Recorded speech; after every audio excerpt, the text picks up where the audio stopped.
दोस्तों, नमस्ते, प्रणाम। आइए आप लोग के बीच में बहुत सुंदर बेटा सुहाग गीत गाने जा रही हूँ। अमवा की बगिया में बोले कोई लड़िया हो, कोई लड़ी बोले अनमोल। अमवा की डरिया प बोले कोई लड़िया हो, कोई लड़ी बोले अनमोल।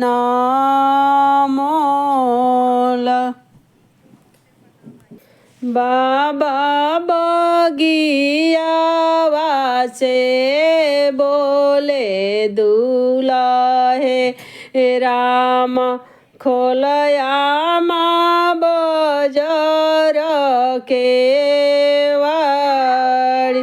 बाबा बगियावा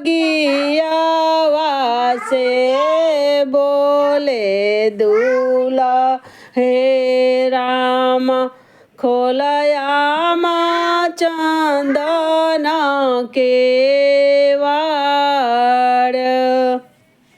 कैसे के खोली हो बेटा चंदना के वड़िया हो, कहवा बीतायो इतना बेर जी। कैसे के खोलिए बाबू चंदना के वड़िया हो, कहवा बीतायो इतना बेरा। कहवा बीताए बाबू दिन दुपहरिया हो, कहवा बीतायो भिनु सार। कहवा बीताए बाबू दिन दुपहरिया हो, कहवा बीतायो भिनु सार। बाबा बगियावा में दिन दुपहरिया हो, ससुररिया में भयो भिनु सार जी। बाबा बगियावा में दिन दुपहरिया हो, ससुररिया बीतायो भिनु सार जी। बाबा बगियावा मावा रखायो जी, होत भिनु सारे ससुरार जी।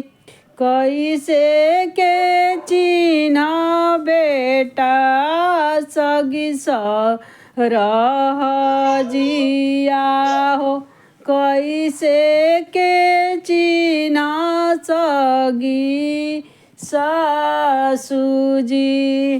कैसे के चिन्ह बेटा सगी सरह जिया हो, कैसे के चिन्ह सगी सासू जी। कैसे के चिन्ह लो बाबू आपन रानियावा हो, जिनी देखी जियारा जुड़ाई। कैसे के चिन्ह लो बाबू आपन रानियावा हो, जिनी देखी जियारा जुड़ाई। मड़वे में चिन्हे माँ सगी रह जिया हो मड़वे में चीने सगी सासु मड़वे में चीने सगी सासु कोहबर में चीने आमा सगी दुलहिनिया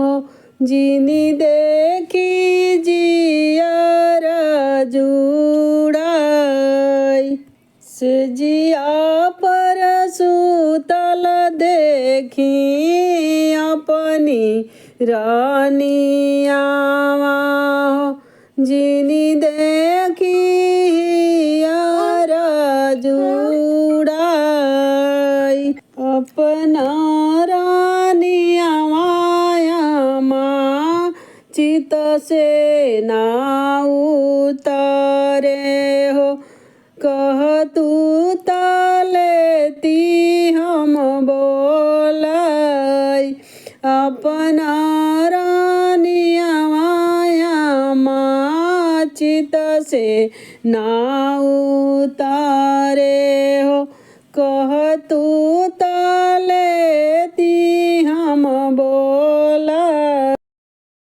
अब की लगनिया बेटा लगना धरइबो लेबो में बहुअरिया पनाई अब की लगनिया बेटा लगना धरइबो लेबो में बहुअरिया पनाई